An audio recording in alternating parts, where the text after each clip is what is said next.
Hey, what's up? This is Trey Pierce, audio engineer, digital director, director of financial planning and analysis, senior creative director of A&R, program director, morning show host, and you're listening to the Springboard Music Podcast.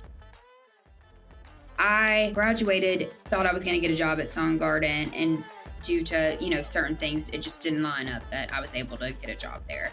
So I just did not know what I was going to do. I knew I wanted to be a publisher. It was really hard. I am so excited for this interview to finally be released. I get a ton of questions about what is a music publisher and what do they do? Why are they important? How do they differ from other positions? And today we have the Senior Director of A&R at Concord Music Publishing, Courtney Allen, to answer those questions. Take a listen. Let's start from the very beginning. Okay. I read somewhere that you started college at the University of South Carolina. Why did you initially choose to go to that school? Did you have a different career in mind? I did not know what I was going to do. I have always had an interest in entertainment, but didn't really know where that would lead me or what that meant. So where I'm from the South, you graduate from high school and you go to college. And they had a sport and entertainment program at the University of South Carolina. And so I thought, well, I'll just do that. That sounds fun. I didn't really know what that meant. The funny thing about it is I know nothing about sports and I care nothing about sports. So I was in all of these classes that most of the people that were in it were focused on sports, because it was South Carolina. It wasn't like a music city or anything. So I was kind of like a random one that happened to be in college for something I had no interest in for the most part. So, so I did start at the University of South Carolina and was there for about 2.5 years before I moved to Nashville. What happened between being there and then deciding to move to Nashville? It's kind of a weird, random story, just the kind of stories that you hear about people coming to Nashville and how they get there. I had a friend from high school that was coming to the University of South Carolina to go to a concert. And she asked me if I wanted to go and asked if she could stay with me for the weekend. And like, oh, well, who is it? And she was going to see Trace Adkins and a new artist named Jason Aldean, who I'd never heard of.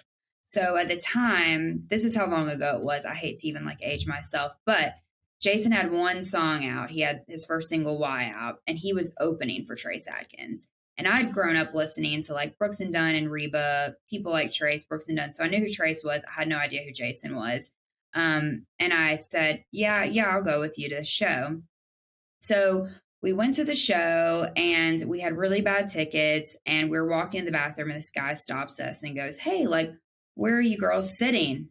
I'm like, why? He goes, well, I work for Trace and we're filming for CMT. So it was the CMT tour and they were filming it, to show on TV. He goes, I'll give you girls front row tickets if you can just go and stand up and have fun and look like you're having a good time because we need young girls to be in the front to do these camera shots. And I'm like, what's the catch here? Because I'm very, suspicious of people. And he's like, there's none, I swear. Here's the tickets right here. Here they go. So I'm like, oh, okay. So we go and do that. And afterwards, he comes up to us and was like, hey, the band wants to go out afterwards. Do you live here? And I said, well, I go to school here. Yeah, I was like, well, I go to school here. I'm going to go to this place afterwards. And he was like, well, can we come with you guys? Sure. I'm sorry, but this never happens. It was really weird. It was a really weird thing. And so strange. So strange. It's so weird how this whole story just kind of unfolds. So that's how I got to know Trace's band.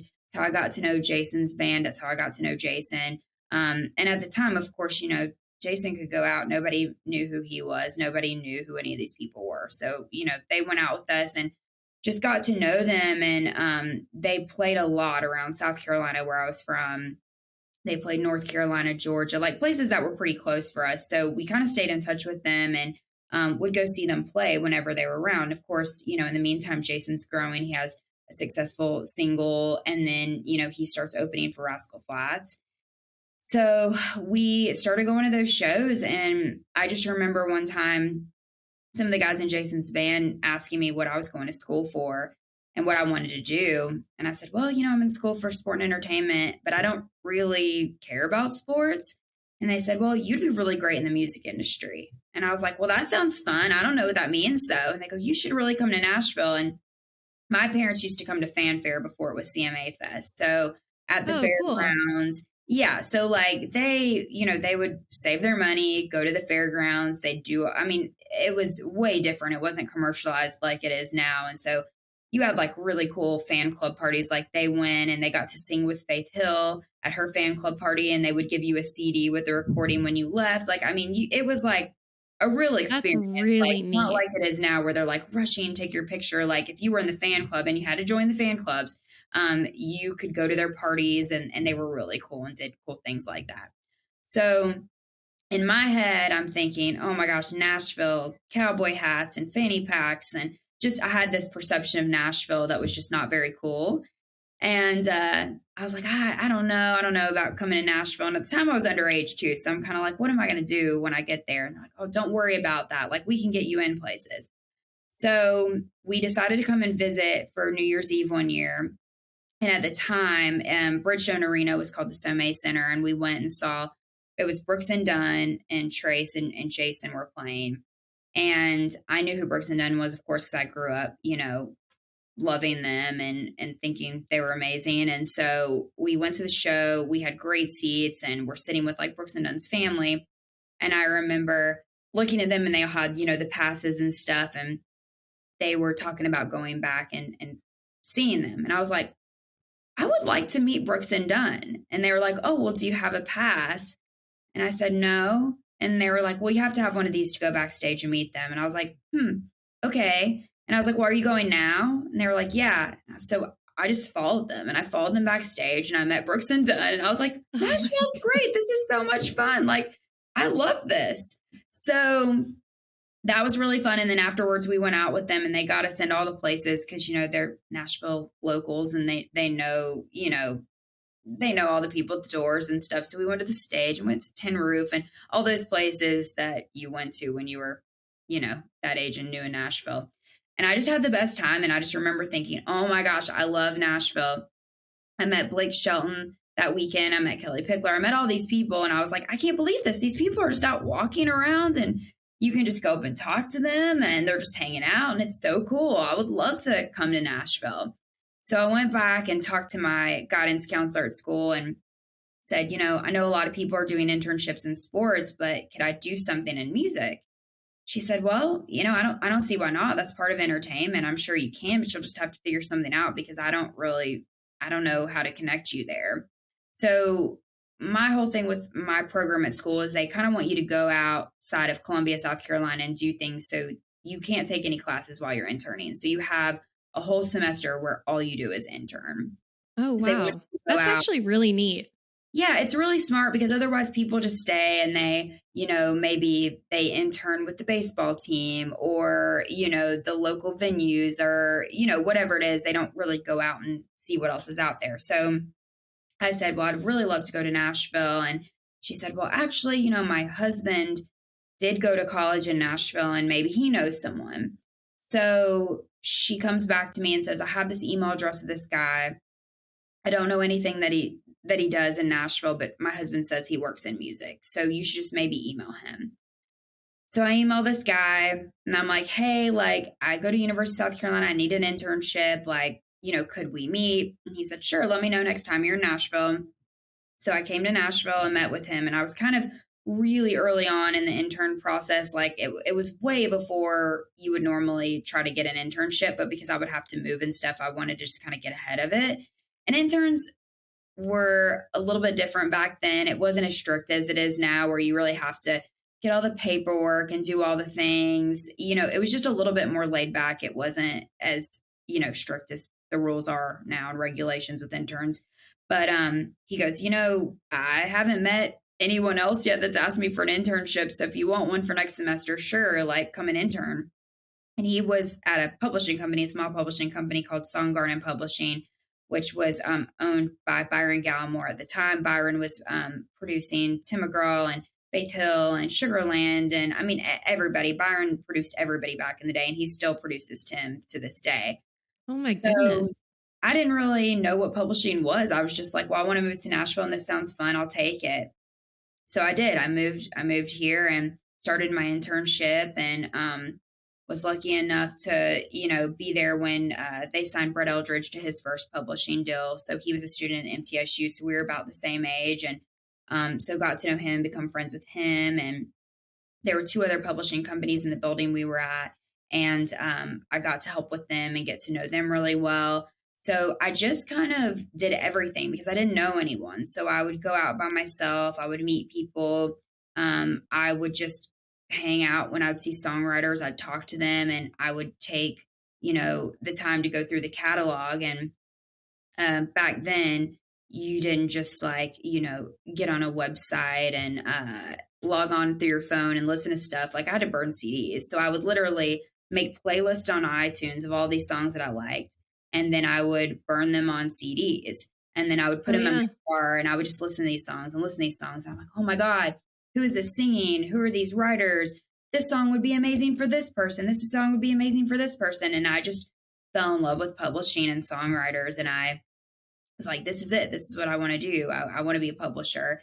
So by the time my internship ended, and I was supposed to go back to South Carolina, I was so sad because I'd spent all this time meeting all these people and making these connections. And I was like, oh, I actually know what I want to do now. Because I never grew up knowing like, oh, I want to be a nurse, or I want to be a doctor, or I want to be a teacher. I never was that person that knew what they wanted to do.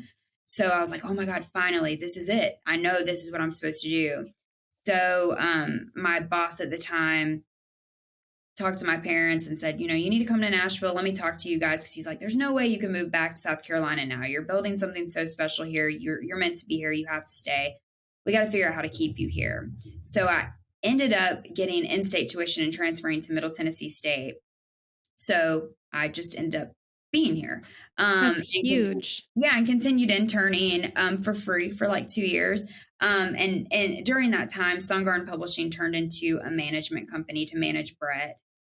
So there was publishing, and then there was management. So I also helped with, day-to-day stuff with Brett when he got signed to Warner.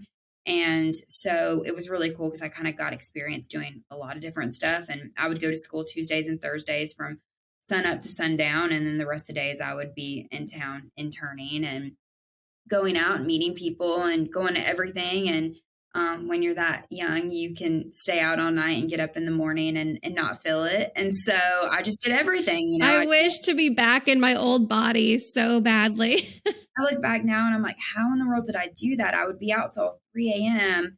and I'd get up and be at school in Murfreesboro. And I lived in Nashville the whole time at like 8. Oh my gosh. So I never even lived on the MTSU campus. In fact, I was just so set on, let me get through this so I can be a publisher. So I was just trying to cram everything in and be done with it. So I wish I could do that now. I'm so tired. I fall asleep on the couch at like 10 now. If I even make it that late, I didn't even make it till midnight on New Year's Eve. So I look back, and that was important. That was an important time for me because I look at a lot of the relationships I have now and where they started. And, back then, a lot of the people that have made it now were just getting started. So when I went out all the time, that's how I got to know Luke Bryan. That's how I met Cole Swindell. And at the time, Cole was selling t-shirts for Luke. That's how I met Lady A. That's how I met Blake Schoen. That's how I met all of these people that have, gone on to do amazing things that I now have relationships with that I wouldn't have otherwise because I would just go out by myself and meet people and try to make friends.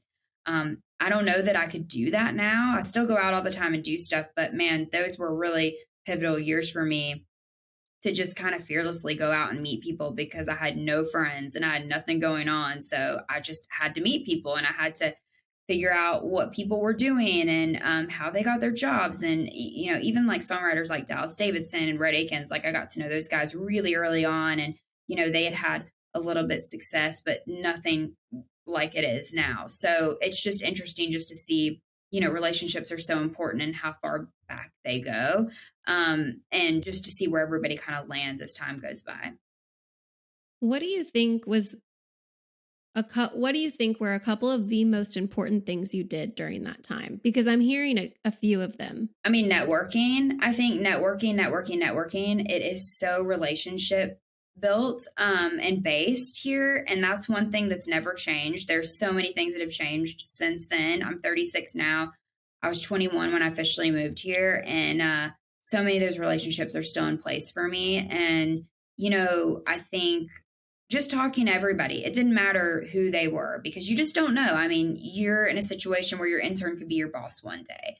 So I think just talking to everybody and networking and putting yourself in positions where you're seen, you know, because if you keep showing up at meetings, or you keep showing up at shows, or you keep showing up at events, people are going to wonder who you are and why you're there and want to get to know you if you're kind of in the same social circle as them. So I think that was really important. And I also just think being passionate is so important. I mean, that is something that I'm so lucky that I still feel that way. I still feel the same way when I get in a new song that's amazing, you know, and when I get a hold or when a song gets cut, it feels like Christmas morning to me.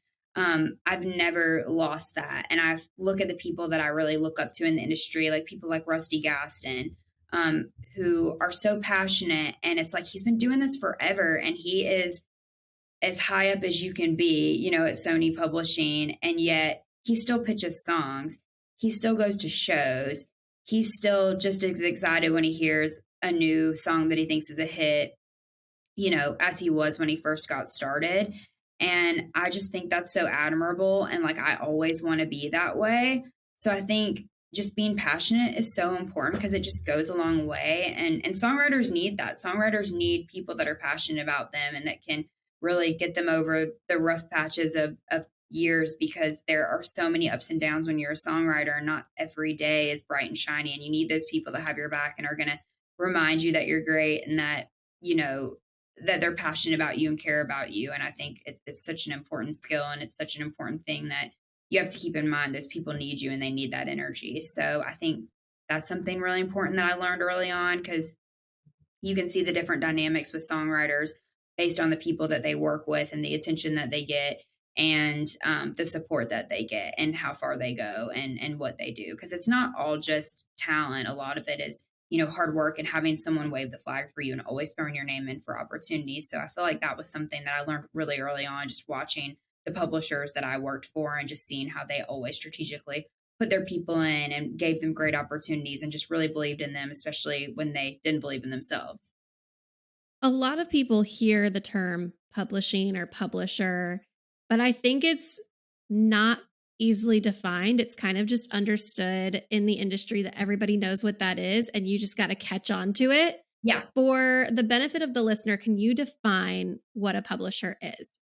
So a publisher is, and I'll pretend like I'm talking to my friends and family at home that don't know what it means, and they ask me Perfect. if I've sold any songs lately, because that's what they think that it means.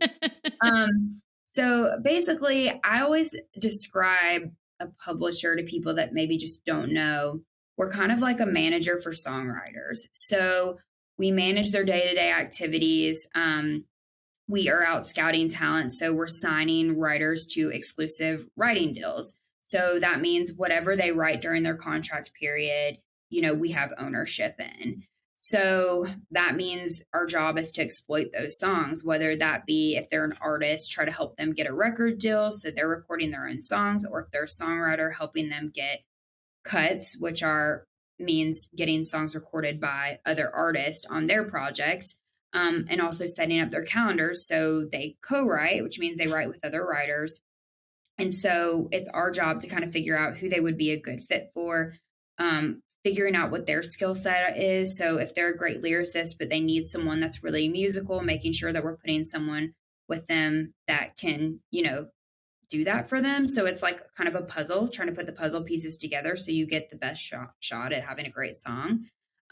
It can be anything from artist development now with publishers, because labels are not doing that as much and don't have the capacity to do that as much as they once did. So I feel like publishers kind of become a catch-all. Like, we manage, we develop, we exploit the songs, we help them, you know, develop their songwriting career, but sometimes we also help with, you know, their artist development. And that could be anything. I've done anything from setting up a photo shoot to picking up dry cleaning, to setting up co-writes, to pitching songs, to helping someone figure out their album artwork, to helping someone figure out what songs they want on their project, to facilitating meetings with labels. Like, you know, publishers really do a lot more than they used to. So we're kind of in touch with every part of what a songwriter and artist does. Do you think that that is a competitive advantage, having more hats and more roles to fill? Or what is that like? Because you've been in the industry for 15 years. So how have you seen, that must have been a way that you've seen it changed. Yeah. Have you seen it be difficult? Yeah, I mean, I think it's hard, but I also think it's great too, because I think that also adds value to the job that we do, because, you know, there are a lot of things that labels don't have time for anymore. And the landscape has just changed so much with how they're signing people. You know, there's a lot of, you know, going after things that are blowing up on TikTok or streaming really well that are already kind of taking off. But I think with publishers, if we can get in on the ground floor, we can help develop those things so you don't have just a flash in the pan moment. It's like, let's build a career. Okay, you have this one great song that's doing well, but we need more than that. So it's kind of up to us to try to figure out, how do we get a collection of songs so it's not just a moment? Like, how do we build a career instead of just a song that does well? So, I mean, I do think it's good. I feel like publishers have to wear a lot of hats and learn a lot of things, but I also think the more you know, the better, because that just kind of prepares you for just the state of the industry and how it's always changing. And also I think it helps us be more collaborative with like managers and labels, and just figuring out really good ideas and things that we can work on together just to give an artist the best shot. So I do think it's really good. The more you know, the better always. So I do think it takes a lot more time. It's a lot more work. It's not just setting up brights and pitching songs like some people think. But I do think that it's a really important role in the industry, and we do a lot with every area of what an artist does. And a lot of times once they get their own actual artist manager, you know, you push that along to them. But if you get someone that is from the ground floor that you're building, you know, you really have to just kind of sink or swim, and you got to figure it out. So I think there's a lot of value in just kind of figuring things out and doing it together for the first time with these new artists. Let's rewind a little bit to when you graduated from MTSU. Did you go back to Songgarden? Well, it's an interesting story. I'm definitely not one of those people who just got a job and living, doing all the things I ever wanted to do. I have a bit of my story's a bit like that, which honestly, you know, I honestly think it's good for people to hear that, because I think so many times you see people that go to college, they get their degree, they do their internships, they get out, they get that job. But what you don't see a lot of times are the people that didn't happen for. And some of those people will stay in town, and some of those people will eventually land. Some of those people will leave. Some of those people will realize it's not for them and it's too hard. But I think like when I look at the people that I really respect and admire, the people like Tom Douglas, you know, such an incredible songwriter who, I don't know if you know much about his story, but just, you know, he left Nashville, he had a family, he was doing real estate. And then he wrote Little Rock, which was a song that was a hit for Colin Ray. And he wrote that by himself. And, you know, that ultimately brought him back to Nashville. But I'm sure he probably thought, gosh, this is just not going to happen for me. So I guess I'll just keep writing my songs, but I've got a family to support. So he was living like in Texas and ended up moving back. I mean, I always tell people Garth Brooks moved back to Oklahoma. So, you know, I graduated, did not have a job lined up, thought I was going to get a job at Songgarden, and due to, you know, certain things, it just didn't line up that I was able to get a job there. So I didn't know what I was going to do, because I thought that I was going to have a job, and I didn't intern anywhere else. I knew I wanted to be a publisher, but it was really hard. Back then, you know, if a job became available, you might not even hear about it before it was filled, because it's kind of like musical chairs. It's like, oh, so-and-so's leaving this job, so I know this person, we should pull them in. You know, everything stayed really internal. I feel like now it's an interesting place where there's more jobs available than there are the right people to fill them. But back then, it really wasn't like that. And I just could never find a job. And it was like something would come available and someone would refer me for it, and I'd interview and they'd be like, oh man, we would have given this to you, but this person that we thought were going to retire, they want to come and do this job now. And you're like, okay. How devastating. Oh, it was horrible. It was like I had done all this stuff and I like couldn't even get a job at the front desk at like Warner Brothers. Like, I mean, I was like, I will do anything. Just let me in the door, let me in. And I could not And you figure had out. the connections, you had the Yeah, experience, you had the education, and it was still closed door after closed door. I just couldn't do it. And I was doing anything I could just to like make money. I worked at a boutique. I worked all these like random side jobs just so I could survive and live in Nashville while I was trying to find a job. But, it was really hard. And it makes you feel really bad about yourself when you're seeing all these other people get jobs. And I think one of the things about the music industry, there's a lot of politics involved. And there's a lot of like, oh, this person's related to this person, or this person married this person, or this person this, or whatever. There's a million reasons that people get jobs that have nothing to do with their skill set, or if they are, or should have that job. And I think that's important to note, because you can get really down on yourself if you're not one of those people that are in a more privileged position to, fill one of those jobs. So it just felt like I just could never get anywhere. And after a few years, I took a job working in sales at a Christian music company, but it wasn't what I wanted to do. And I just got really depressed, and I started having anxiety attacks and just really had a hard time. And I really hit a bad place where I was having so much anxiety, couldn't even leave the house. I was just like, I couldn't go to the mailbox without having an anxiety attack. And I just remember being in bed for a week and not being able to get out of bed. I mean, I don't think I showered for a week. I had roommates that were really concerned about me and ended up calling my family and said, we don't know what's going on with her, like, but somebody needs to come see her. And I really thought I was sick, because at the time, mental health was not talked about the way that it is now. And we didn't have Instagram, we didn't have all that stuff. So I didn't know what was going on with me. I thought I was sick. I was like, there's something really wrong with me. Like, I have cancer. I'm sick. There's something you just wrong didn't with feel me. right. I mean, I couldn't eat. I couldn't sleep. I was just like falling apart. What was the catalyst for that? Well, I think just not finding that job. And there was personal stuff that happened too, during this time. And it was kind of a snowball effect. But I just felt for sure when I graduated, I would have a job. I was like, I know all these people. Like, I've done this internship. Like, I know I'm going to have a job. I know what I want to do. And then all of a sudden it's like, God, I just can't break through here. I can't get an opportunity. So I think it was just a collection of things that I just wasn't equipped for, and I wasn't ready to deal with, and didn't know how to deal with it. And I didn't know anyone else back then that had depression or anxiety. I didn't know what that meant. And so I remember my mom coming and taking me to the hospital when she got there, and going in the emergency room and thinking, oh gosh, they're going to tell me I'm sick, that I'm dying, that I have a disease. Like, I never thought it was a mental health thing. That didn't even occur to me. And they were like, we're actually going to put you in the psychiatric hospital. And I was like, what? Wow. And so I was there for a few weeks and realized I was struggling with really severe anxiety and depression and did not know what it was. So then when I got out, I went to a place called On-Site Workshops, which is in Cumberland, Furnace, Tennessee, and did some really intense therapy and got to the root of a lot of things that were really holding me back and causing those things.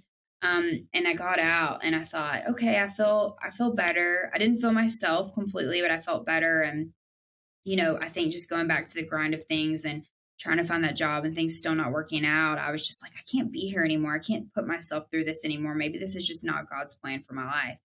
And I remember calling my parents on a Wednesday and saying, I got to move home. I can't do this. And my parents came that Friday and moved me back to South Carolina. And I lived in South Carolina for 3 years before I came back to Nashville. But I think it's an important part of my story because But how necessary, probably. I needed it. And it was embarrassing. At the time, I'd been living in Nashville and doing a lot of really cool stuff and meeting a lot of really great people. And I thought, I got this figured out. This is it. I'm doing this and I'm not looking back. And then to go back to your hometown and work your high school job again with a college degree. And I'd gained like 50 pounds because I was on a medication that was making me retain weight. And so I didn't want to see any of my friends from home because I was embarrassed. I didn't want anyone to know that I was back. I was just so humiliated. And I didn't even tell anyone other than my roommates that I was moving back to South Carolina because I just felt so defeated. So I think it's important to share that because mental health is really important. And I think it's something that a lot of people in the music industry struggle with. I really love that people talk about it more freely now because, like I said at the time, I had no one to connect with on it because I didn't know anyone else that was talking about it. And the reality is, a ton of people have, but a lot of people didn't know what it was, or they just didn't feel comfortable sharing. And I wish that they would have, because I feel like every time that I share my story, I have someone that says, "Oh my gosh, I'm dealing with the same thing. Like, what did you do?" Or, "Hey, I've been thinking about going on site. Like, do you think I should go?" Or, "I'm really looking for a therapist. Do you know one in town that would be great?" And I think there's just a lot of power in just speaking about it. And just it kind of takes the power away from the anxiety and depression when you're able to share it and live with it and manage it. And so, If you don't do that, it just perpetuates the isolation and the totally. loneliness and Oh, the idea that I'm sick, there's something wrong with me. mhm. And in reality, no, you're just being Yeah. affected by life, and that's okay. Let's just work through it. Yeah, so it didn't have like this pretty picture story, easy route into the music industry. In fact, when I left, I said, I'll never go to Nashville again. If anybody from Nashville ever wants to see me, they'll just have to come to South Carolina, or I'll see them when they're on tour. I'm not ever going to Nashville again, because to me, I was like, this place broke me down. Like, I couldn't do it.